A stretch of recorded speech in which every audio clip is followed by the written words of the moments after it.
thing on which the patient actually comes to the doctor, and he or she depends on the doctor because the patient feels that he or she can confide in the doctor, and therefore out of the various principles of medical ethics, the principle of confidentiality is very important. In fact, our Hippocratic oath, which all of us have to take when we complete our MBBS training program, it says that one of the lines is, I will respect the secrets that are confided in me even after the patient has died. I was just watching a YouTube day before yesterday when Muhammad Ali Jinnah, who was 𝐔𝐍𝐻 and became the first Prime Minister of Pakistan, he was very ill and everybody knew that he might die within the next few months. And somebody was trying to interview his doctor to know what is the nature of his illness, and basically the idea was not to know about his well-being or the nature of illness. The people wanted to know when he is going to die, when the next person would be taking over. But the doctor told everybody that I'm sorry, I cannot tell anybody about my patient's illness, I can only talk to him about it. That is what should be with every physician even after the patient has died. Now we know that ethics has several dimensions: business ethics, bioethics, environment ethics, social ethics, organizational ethics. We have been discussing about many of these. And bioethics, which has been the main forte with the UNESCO chair, it comprises of various components of it, such as clinical ethics, we know research ethics, and resource allocation ethics, public health ethics, and others. Now, this is the latest one, digital ethics, which has come up, and this, since the IT has pervaded each and every sector of our life and occupation, therefore digital ethics actually affects each and every at each and every level, and it also affects the other areas of our life. What is digital ethics? Digital ethics is as a system of values and moral principles for the conduct of digital interactions between businesses, people and things, and actually digital ethics sits at an interface between what is legally required, what can be made possible by the digital technology, and what is morally desirable. And there is a gray area. We know that actually there is nothing clearly black or white. Ethics is always sitting in the gray area. Therefore, very often we come across ethical dilemmas. Now, computer ethics are very important to know, and software piracy is a very major problem when we are using computers. And there are four important issues. That is the privacy of the data, and here it's the responsibility of the person who is entering the data or collecting it. Accuracy of the data is very important. Then intellectual property right, we need to teach our students or our colleagues, and then access, that which software you have the access and to what extent. Because if you are not very clear about it, then you can be accessing some areas where you are not really supposed to, and you may be inadvertently doing unethical or even illegal job. Now, very often we see that there are several apps, and when we start downloading it, and then what we are told is that for the next 4 or 5 instructions, you have to keep saying yes, yes, yes. Not read what is written in the font 4 or 5, and nobody reads that. But here, what you are doing, you are giving permission to that owner of that app that, okay, they can access our data, they can access our photographs, they can access anything that is on our mobile phone or on the computer. If you don't give that permission, you are not able to download that app. So therefore, they get the opportunity to snoop into your mobile phone, of course with your permission, which you have given inadvertently. So we need to know all these things and what are the implications of all these things. But there are ways by which you can prevent these security threats by having a sound protection system by way of firewall, antivirus, anti-spyware, and by using strong passwords. Now, there are very often we are using social media. Now, we have to be very careful while using the social media. Do you know that many people who are employing younger people, before they really talk to you, they look at your social media profile, and they get to know about you, each and everything about you, what you do in your off time, whom you meet, and what kind of activities you are doing. Only 3-4 days back, one of the teachers actually, who was in her private life, she was using a swimsuit, she was thrown out of the college. So, I mean, we have to be very careful while we are using the social media, and particularly when doctors or nurses, they are using the social media, they need to be very careful, because we should not use the social media to transfer our information to the patient, because these are open platforms. So, we should use only those where there is data encryption is there, only through the email, and maybe WhatsApp may be safe because it is supposed to be end-to-end encrypted. So, I am covering two aspects. One is that, yeah, okay. So, I will just take another 3-4 minutes. One was regarding the patient-related data that I was talking to, and secondly about the online teaching learning, because what are the ethical aspects of the digital teaching learning, we need to know, because we are a university and we have to deal with the students and teachers. So, the key ethical concerns which are applicable to the online users are that we have to make sure that we don't allow anybody to use those things which are having intellectual property rights. We have to be very honest and trustworthy in our dealings, and secondly, we have to be totally ethical with the e-learning process, should not indulge in plagiarism, cheating, or network safety issues, and netiquette. Netiquettes are very important, and these are actually set of behaviors or rules which are applicable when you are using the online platforms, because very often the people are taking it very casually, and then they are saying any kind of things when they are on online meetings, or not even dressed up properly. There are certain set of good etiquettes when you are using the online platform, which are called good netiquettes, or there are certain bad netiquettes, and we should be very careful while using this, and we should take all these things very seriously. I will not read each of these are available on the internet. Similarly, when we are in the classroom, as a student, as a teacher, we are supposed to be indulging in ethical behavior. Our e-learner or student, our e-teacher or institutional regulations are also very important. So, therefore, for the students it is important that they should not seek any inappropriate assistance in examination, they should not misuse the resources, and they should not breach the computer ethics, and they should not harm or trouble other colleagues, they should not post any obscene messages, and they should not indulge in any unfair means. Similarly, teachers also have to make sure that they maintain the dignity of the teacher-patient and teacher-student relationship. They have to be truthful and fair, and they have to be very responsible while teaching the students, and they should avoid offering of any illegitimate degree programs, that is a university level or college level. They should not offer any illegitimate programs without giving any proper training to the people, and whatever you are giving to the student, you should disclose all these things fully, and use of undocumented online resources should be avoided as far as possible. Similarly, at the institutional level also, we have to make sure that we frame proper policies and guidelines for the students and teachers. Proper implementation of all these policies should be done, and monitoring should be done. We should provide the details of etiquette while using the internet. The curriculum should be designed in such a way that there is inculcation of ethical values, and we should make them aware about the legal issues. Lastly, there is, as far as the legal framework is concerned, there is very poor legal framework governing these digital data, and many countries do not have such provisions.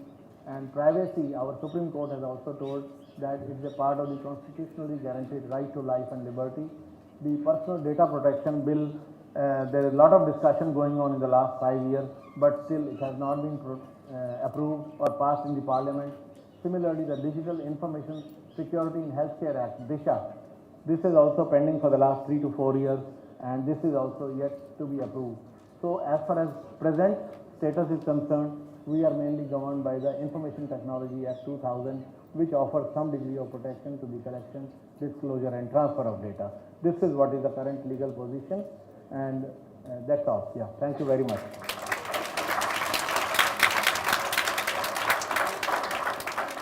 Yeah, sorry I had to rush through because of lack of time, but if there are any questions, then I can take it up. Thank you so much, sir. It was wonderful listening to you, and we just wish we had more time because the lecture was very exhaustive. I can repeat it for my students. Yeah, sure. So one day we'll definitely arrange it. Sir, I will request that you share all these slides because you have not left anything. Starting from Digital India campaign to coming up to the IT Act in 2000 and They are with you. No, and whatever latest is happening in the parliament also, and what students should do, what teachers should do, I think you have not left any area. So personally, I request please share these slides to all. Okay. Thank you. They are in this computer. You can always take it. Thank you so much, sir. Yeah, I improved the online teaching component also. Yeah. So this is the COVIDization of the last presentation then, which we had done. I have amalgamated two talks into one because both are related to the digital. It was very, it was very beautifully presented. No, thank you very much. Very exhaustive coverage and very beautifully presented indeed. May I request Sumesh sir to kindly present Honorable Vice Chancellor sir with a certificate of appreciation, please. Sir, चलिए.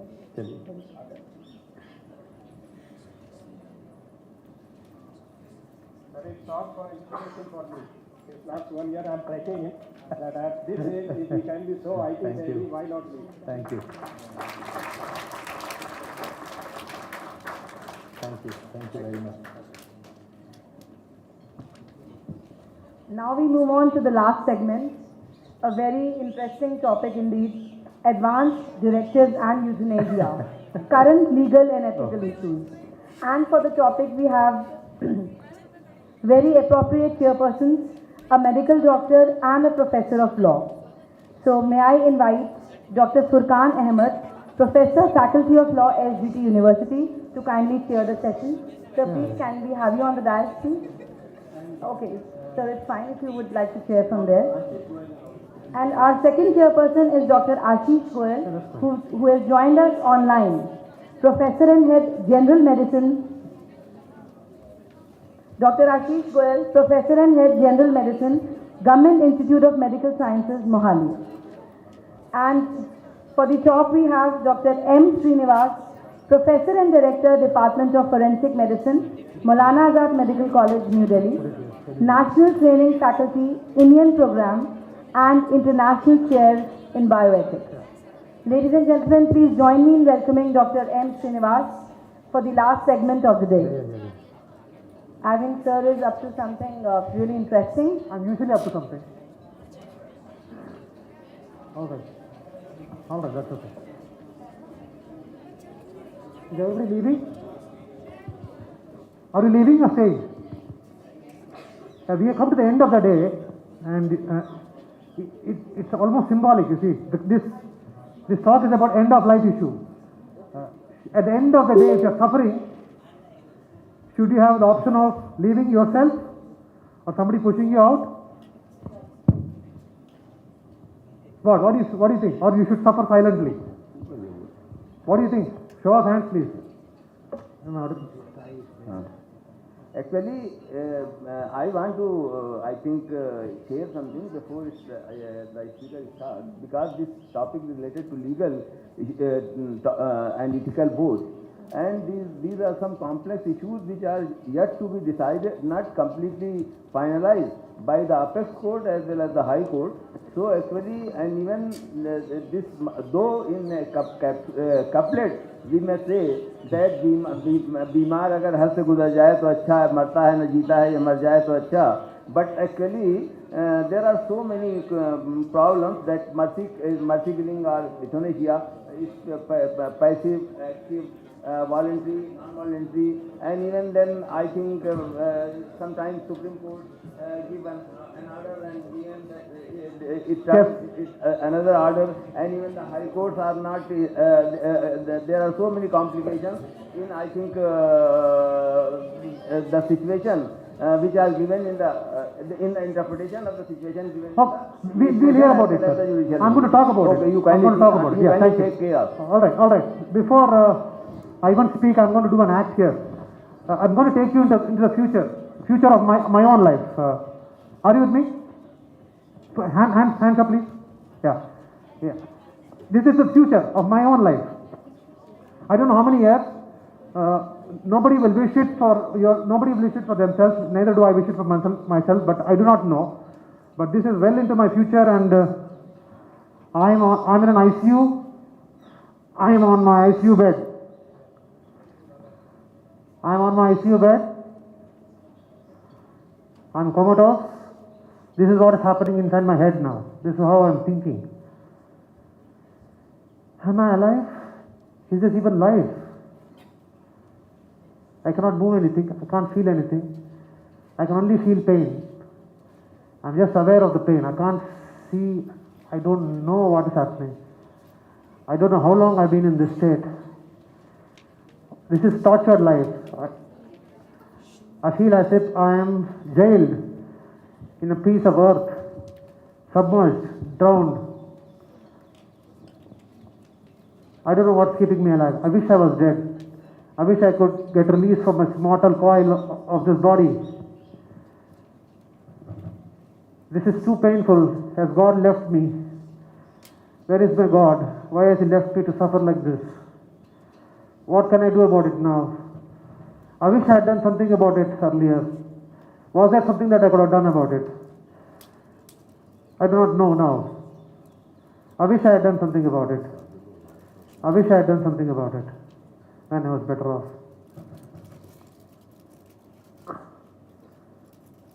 Okay. Could I have done something about it? Can I do something about it now? Yes, that's the advance. Yeah. I can shift the slide now, that's for sure. Okay. Right. I will ask for your indulgence and patience. This is what Justice Deepak Mishra said. He said, should we not allow them to cross the door and meet death with dignity? For some, even death could be a moment of celebration. This is the spirit in which this landmark judgment had come, Common Causes versus Union of India. It was March 9th, 2018, when this judgment was about individual autonomy to choose death over life, through an advance directive when a person is terminally ill or suffering pain. Okay. So what then is a advanced medical directive or a living will? It's a document which can be used through which a person expresses their wishes at the time that she is not capable of making an informed decision as to how medical treatment should proceed or how long it should continue, when she is not in a position to make an informed decision by reason of being unconscious or in coma. Just as I was unconscious or in coma, I could have done something in the future, in the past. I could have given a document by which I could have expressed my wish to terminate medical treatment. Okay, this is what it is, advanced medical directive. But how do you make an advanced will? Can I have some volunteers? I want somebody to become ICU doctor. Somebody quickly, some student, please, quickly. How do you go about making an advanced will? What is the requirement? How do you go about doing an advanced will? Is there a procedure? You want to know about it? You don't want to know about it? Either way, tell me, you want to know about it or not? Okay. Can I have a volunteer who can become ICU doctor? You decide and tell me. Come down quickly. By then I will let you know what this is. Okay. Anybody who's an adult, who's a sound mind, can decide for himself and make an advanced will. Only thing, it should be voluntary. He should understand what he's doing. He should understand what he's getting into. And then it should be, of course, it should be in writing. And can it be general? Anytime I'm feeling, I don't feel that I can suffer this whatever disease or infirmity, I should be allowed to die? Or it should be specific. if I am terminally ill with cancer, if I am comatose, if I suffer a head injury and I am comatose, and then I should be allowed to die and my resuscitative measures should be stopped, or medical treatment that's been ongoing should be stopped, or my ventilation or any extraordinary means of keeping me alive should be stopped. What do you want? General or I wanted to interact. I'm used to interacting, yes.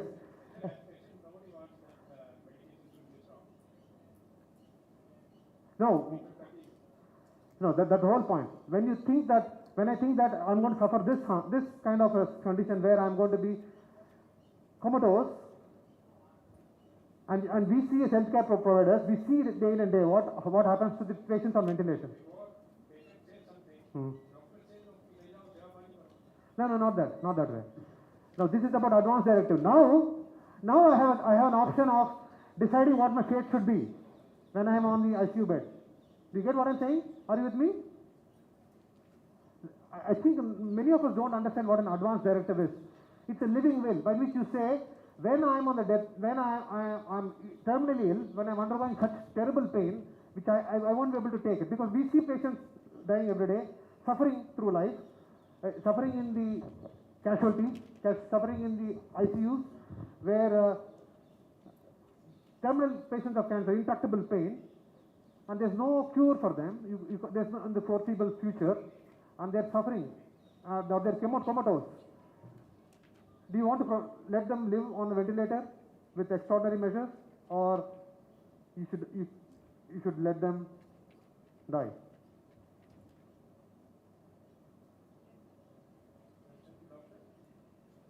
Anybody, that's what it is.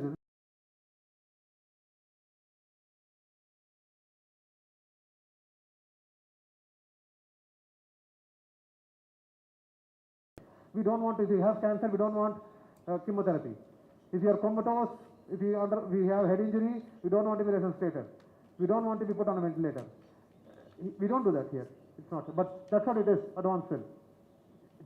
This is the gist of what an advanced will is, advanced directive is. I think it's a very complex topic. Yes, sir. What percentage of people in the West are giving advanced directives as compared to India? I won't know the exact figure, sir, but I think in the healthcare industry, at least 40 to 50% of doctors have given their advance will. In the West. But in India, I don't think, nobody is aware of it. It just come very recently, and the public awareness of this law, recent law, is quite low, very low. I would think about 10% of the population would be knowing at the most. So this is what it is. So, okay, anyway, I'll quickly take you through the process of how to make an advance will. What are the legal procedures? This is all it is about. Okay. It has to be clear and unambiguous. It has to be specific. I don't want to undergo this kind of a treatment when I'm suffering this kind of a disease, this kind of terminal illness. And of course, you should know the consequences of it. You should be able to revoke at any point of time. And of course, the guardian who will be responsible for implementing it also should be mentioned. I can write an advance will, somebody should implement it for me, isn't it? My relative has to come forward to the doctor and say, this is an advance will is there and you have to let him go. Okay. And then, yes. won't that be too much of a problem? Say I put myself in the situation. Yes? Yes, sir. How do I decide that it has to be clear and unambiguous? What all could I list out? Won't that be like medicine or... Yeah. It's a very, very, very good question. But that's how it is. That's how law evolves. This is the legislation. This is how it is. We have to find out, isn't it? Precisely the point. Because that's what the legislation, that's what the law is. Very good question, very good point. And it has to evolve, because I don't know how many people have opted for advanced directive in India as of now. This law was there in the Netherlands in 2002. I have this slide for it. 2002, the assisted suicide, termination of life or assisted suicide by physician, or 2002. And it's not as if it's all very great. There are always going to be gray areas. Right, sir.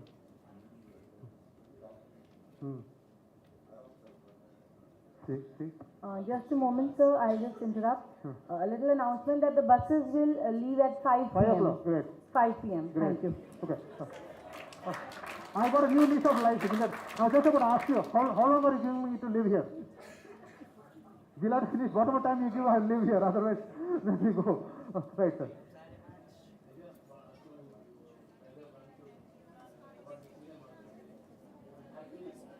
Mike, please. Today is a very important day. It is also Organ Donation Day.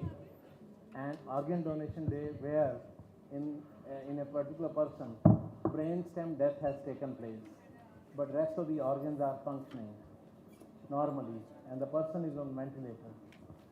His or her organs can be used to save at least 7 other lives. That is the significance. So if I have an advance directive, you are more than happy, isn't it, sir? You can save 7 lives. Or the doctors can save 7 more lives using my organs. Good one. Somebody else? Yes, sir. Yes, sir. Professor Russell, sir.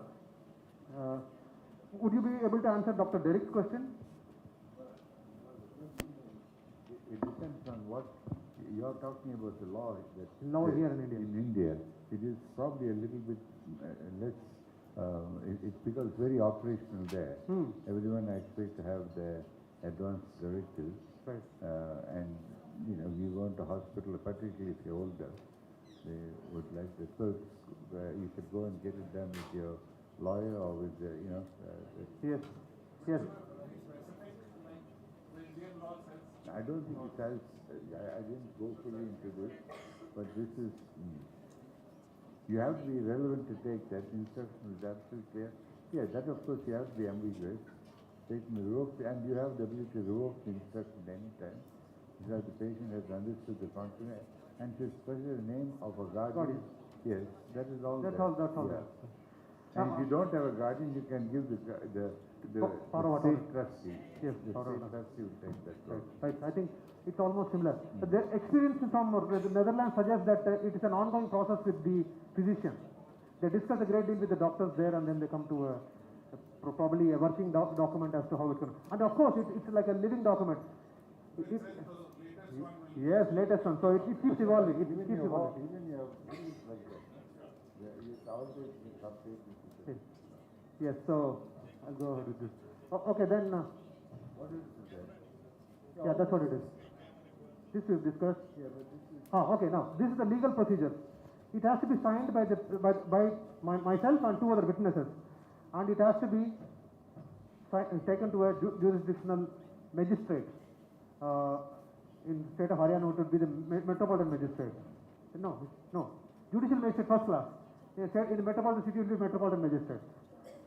And then he will have to, there are 4 copies that will be preserved. One with the magistrate or judicial magistrate first class.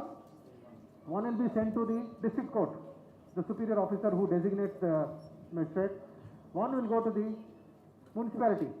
You will have to send it to the municipality of Haryana, or I have to send it to the municipality of Delhi. And one will be given to my personal physician. These are the 4 copies. All right. That's it. 4 copies. And then, when will it be implemented? When the person is terminally ill, like I was. Can I have an ICU doctor, please? Anybody, volunteer. Just an act. Other people are going to go anyway. Somebody come. I think you are more forthcoming. Please, give him a hand of applause, please. Identify yourself. Okay. You are the ICU doctor. Yeah, this. Dr. Dar? Are you Dr. Dar? Yeah, of course I know him. Dr. Shailendra Dar, right. Okay. You are the ICU doctor. Doctor, my relative is given his advance directive. I want you to stop the medical treatment now. This is the advance directive. What will you do now, sir? I'm out of the role now. What will you do now, sir? You have to implement this advance bill. What is the procedure? How will you do it?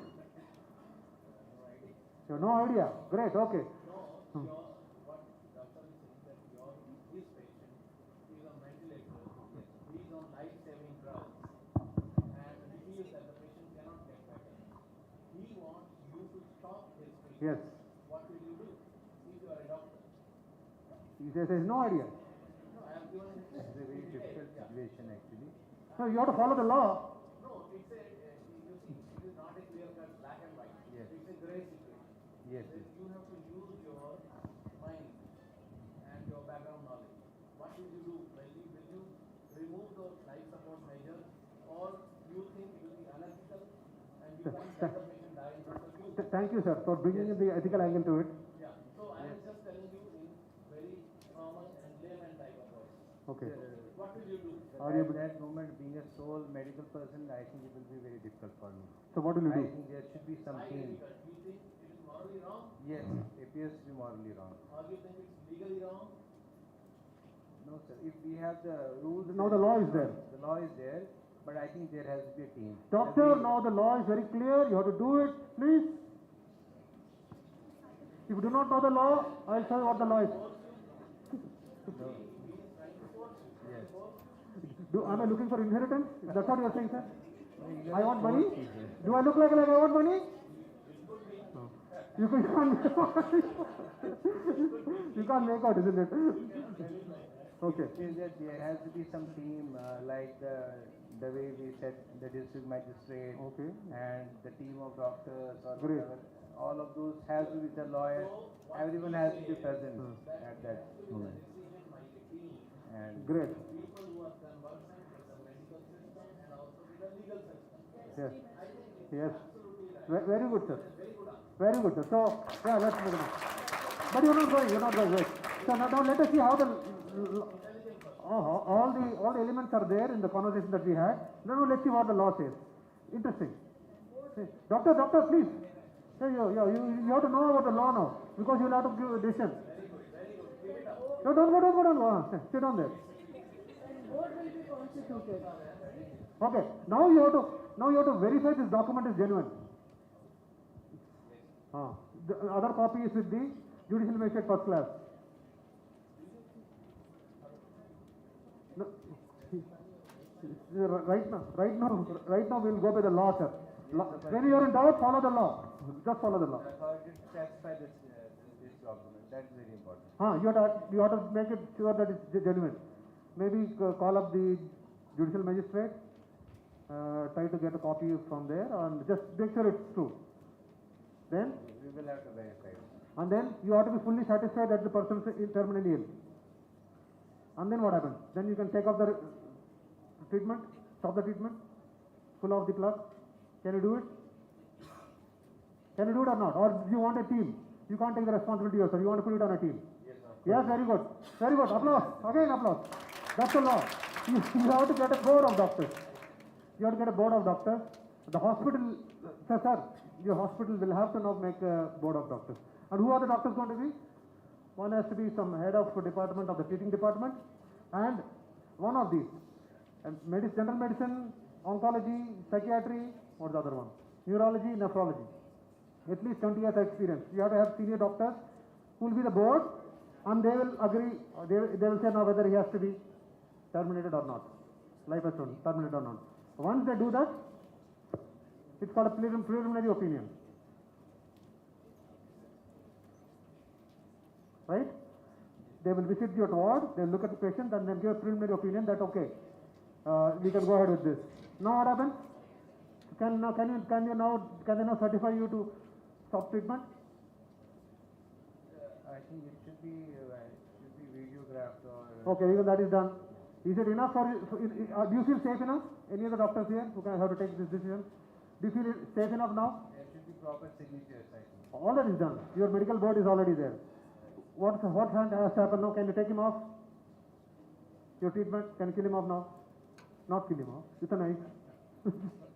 sorry for putting the wrong word. That is wrong. All right. We have worked in ICUs and we have these experiences.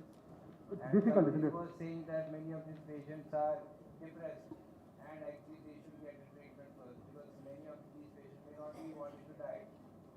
All right. There are live examples like while working in the This is ICU. the mic.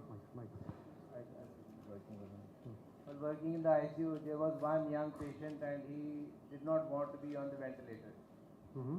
And he had some respiratory issues, I don't remember at that time, but his wish was respected, but there was no documentation. Oh, His, without an advance will, you shouldn't be doing that.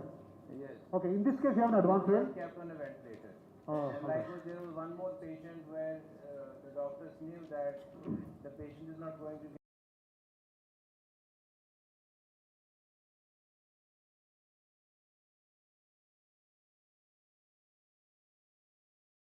All right. These things are Thank you, happening doctor. Thank you, doctor. In the interest of time, you have to make a decision. Let's see what the law says. If you are still not comfortable, you are right. you're right. Law says now this preliminary opinion has to go to the district collector. It will go to district collector. He will form another medical board. And the chairman of the board is the chief medical officer of the district or the state. State, isn't it? In Haryana, who is it? The chief civil surgeon. He will be the head of the committee. The government body has. Yeah, the chief medical officer, where is it? Yeah, chief district medical officer will be the chairman and 3 experts, again same field, 20 years of experience. And now, if they say, yes, we can go ahead, can you do it now? No, not yet. They will send a report to the judicial magistrate first class. Okay. He will have to come to the hospital and see, verify everything, see everything is all right, and only then, after the judicial magistrate allows, then you can take it off. This is kind of reflected in the Arunachal judgment as well. They said the High Court will monitor. There will be a board of doctors who will decide whether it has to be done or not. It will be monitored by the High Court, and High Court decision of the High Court is there, whether they want to go ahead or not. Yes. Similarly, it's left to the judiciary now. So now you have the involvement of the technocrats, the service cadre.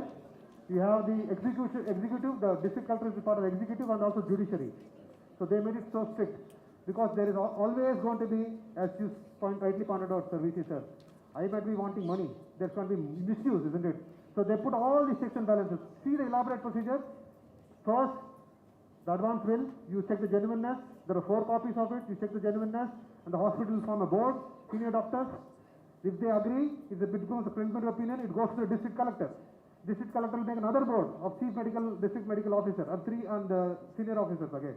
If they again agree, that report will now go to the judicial magistrate first class, with whom the copy of was preserved, who was their signatory, and he will come and check and then allow. It is so elaborate. I don't know whether it's really going to happen. So this is the law as of now in India.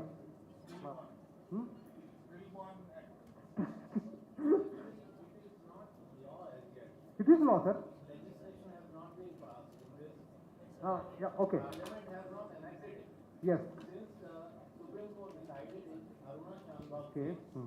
so therefore any such request has to be examined in the light of the judgment given by the Supreme Court. Yes, correct. Absolutely. So this is become something like a common law. Yeah, it's just I don't know what they call it. They call it case law. It's called case law. It's not a statutory law. Yeah, that's called the case law or common law. Case law, not a statutory law. Okay. But this is what we have as of now. If you want to go for advanced, okay. I think, okay. And now if any of the board said no, we can't do it, what do I do now? Do I have any recourse? Or I have to just accept my fate? I will go to the High Court. I'm going to appeal to the High Court. And then High Court will have 5 constitutional bench of judges who will look into the matter and decide. Okay, it's so elaborate, my God. Thank you, doctor. Can we allow him to go? Can you help? Thank you. Okay. If my time to live is up, I will finish. Yeah, I actually wanted to talk about the law in Netherlands, but I'm skipping it. It's all right. So, is my time over? 4 minutes. I have to go back to my deathbed. Now let's see. Okay. There are serious ethical issues when it comes to do I have the right to take away my life? Suicide, isn't it? Is it my life to take away in the first place? No. No. But the Article 21 interestingly says right to die, right to live, and also which means right to die with dignity. That's what Deepak Mishra said, Dr. This decision was Correct. Yes, sir, please, we would like your input, please. Sure. Yes, sir, please. This is exactly the point I was going to This decision about which you are talking, it is already changed, and even the latest position of the Supreme Court is this: a question may arise in the context of a dying man who is terminally ill or in a persistent vegetative state, that he may be permitted to terminate it by premature extinction of his life in those circumstances. This category of cases may fall within the ambit of the right to die with dignity as part of the right to live with dignity. Yes. When death due to termination of natural life is certain and imminent and the process of natural death has commenced, Yes. there are not cases of extinguishing life but only of accelerating conclusion of the process of natural death which has already commenced. The debate in such cases to permit physician-assisted termination of life is inconclusive. It is sufficient to reiterate that argument to support the view of permitting termination of life in such cases to reduce the period of suffering. The process of certain natural death is not available to interpret Article 21 to include therein the right to the natural span of life. Yes, excellent, excellent, excellent. This is the commentary of that. They are saying that we don't have conclusive justification to say that we can do that. So the Indian law has not yet come to that, but in a way, even in UK, I don't think in UK also they have passed a law where it's allowed. Is it, sir? In UK, assisted suicide? No, not at UK. Australia has got, Netherlands has got, Belgium has got. No, sorry so much.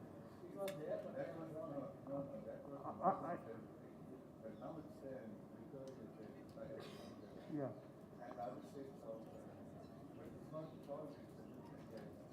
Yeah, because I was remembering a quotation by Baroness Ilora Finlay. Yeah, I remember that quotation. He said, if the legislation allows this, terminal patients to choose to die, it sends a wrong message, isn't it? So that's what she said. It sends a wrong message to people. Sure. They had some modification compared to the Netherlands and Switzerland and so forth.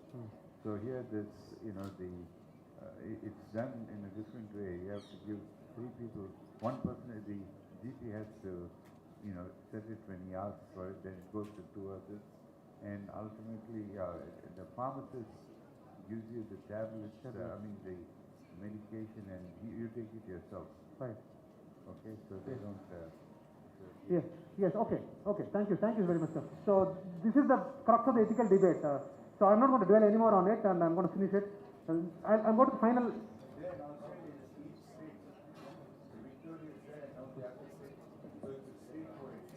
Right. So just 1 minute. I'm just going to finish. I'm going to go back there. Don't do that. I'm going to go back. Come on. This is the future. You can't cut short the future. You can cut short the present. You can tell me to go now, but the future. I'm in the future, please. Yeah. No, I don't know what happened, but there is so much confusion here. Now let's see what I'm feeling now. And because we are in SGT, I'm going to use some quotations from Guru Granth Sahib as well. This will show what I'm feeling, what I'm suffering through, and what is my solution to this problem. If I were in such a position, what would my solution be? And yes, that's what it is, isn't it? Yeah. Is it my life to take away? Can I take my own life away? Anyway, now I'm on this deathbed and I'm suffering, and let's go back. And this would be the conclusion. It will leave you something to reflect upon. Right, okay. Okay, I don't even know what's happening. Oh God, where are you? Am I to suffer like this? I wish I had done something about it, but it's all right. It's too late now. Why should I curse myself? I just want peace. God, give me peace. Let me accept your will. Give me the strength to accept your will. Let me suffer with grace. Maybe by suffering, maybe this is best that I did not end my life by an advance directive. Maybe suffering will cleanse me of my sins. I don't know what I've done to suffer this. But God, now I trust in you. I have faith in you. I surrender to you. Jo tu se bhava nanaka, 𝐶𝐿 𝐁𝐢𝐴. Whatever pleases you, Lord, that is right. Sudh bin hor mangna, tab dukkan de dukh. De naam santokiye, utre man ki book. Utre man ki book. Utre man ki.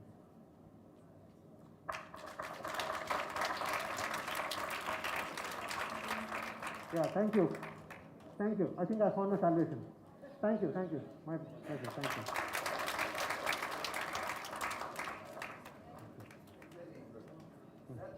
This issue has multifaceted So at least one day a workshop should be organized on this particular issue.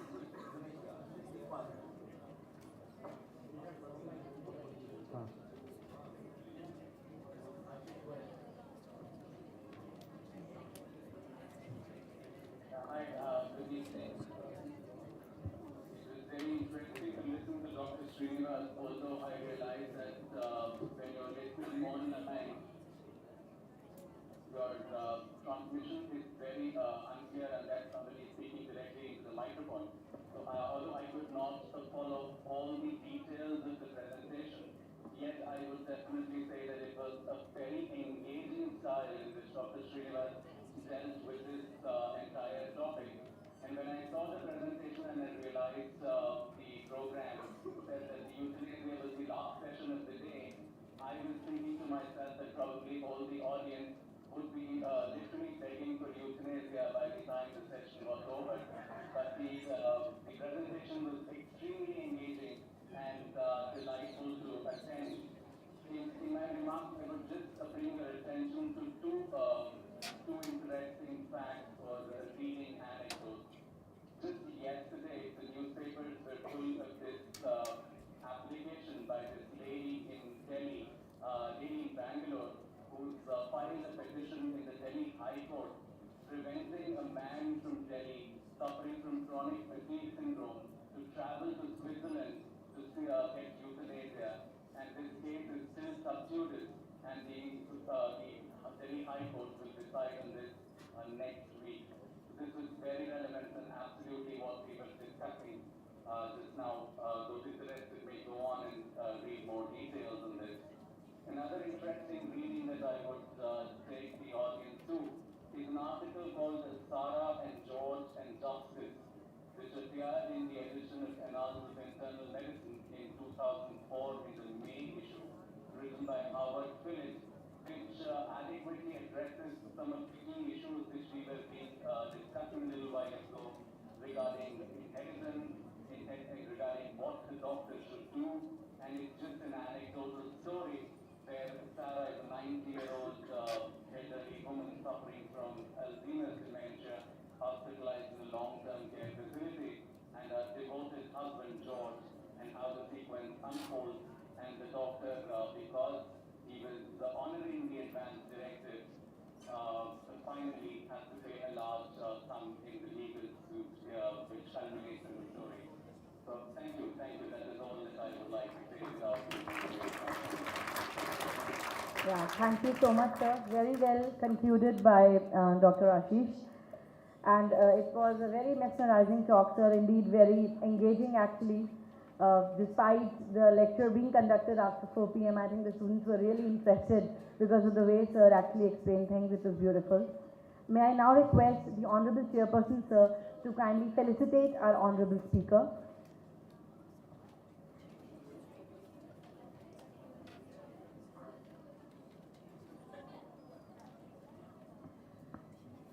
Professor Dr. Furqan Ahmed from the Faculty of Law, SGT University.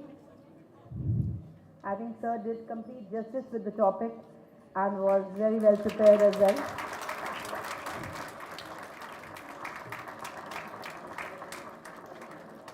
So we finally get to see our speakers and our chairperson's faces.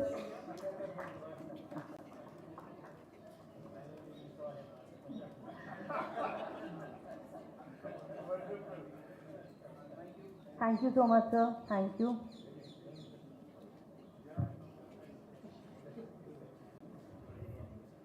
And now, ladies and gentlemen, we would conclude today's program.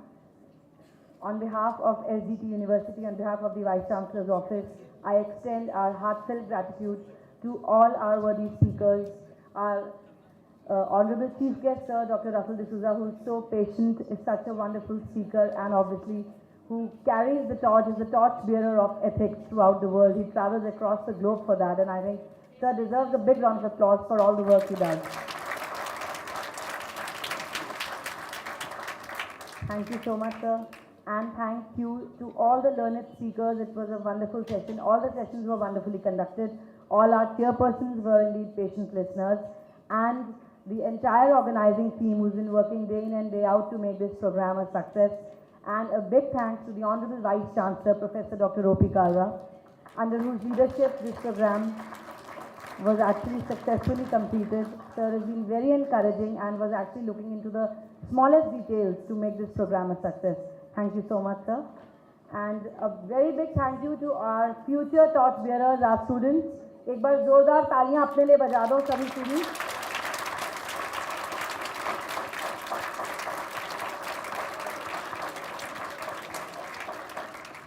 Thank you so much and wish you all a very happy Independence Day. Thank you.